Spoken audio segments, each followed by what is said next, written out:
ટ્રેનની અડફેટે દીપડીનું મોત. ડભોઈ ઓરસંગ ગામડી નજીક ટ્રેનની અડફેટે દીપડીનું મોત. ભોઈ તાલુકાના ગામડી ગામ પાસે ઓરસંગ નદી ઉપરથી પસાર થતા રેલવે બ્રિજ પર બની ઘટના.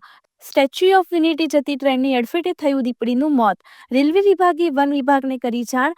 વન વિભાગે મૃત દીપડીનો કબજો મેળવી પશુ હોસ્પિટલ ખસેડી મૃત્યુ પામેલ દીપડીની 3.5 વર્ષની ઉંમર દીપડીના પોસ્ટમોર્ટમની કાર્યવાહી બાદ વન વિભાગ દ્વારા અગ્નિ સંસ્કાર કરવામાં આવ્યા હતા.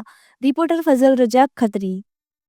સામાજિક વનીકરણ રેન્જ ડભોઈ આજ રોજ સવારે ચાણોદ રેલવેના સ્ટાફ દ્વારા સ્ટાફને ટેલિફોનિક માહિતી મળેલ કોલ કરીને જણાવવામાં આવેલ કે રેલવે ટ્રેક પર દીપડાનું એક્સિડન્ટ દ્વારા મૃત્યુ થયું છે. તો તાત્કાલિક સ્ટાફ અને નેચર સેવિંગ ફાઉન્ડેશનના વૈભવ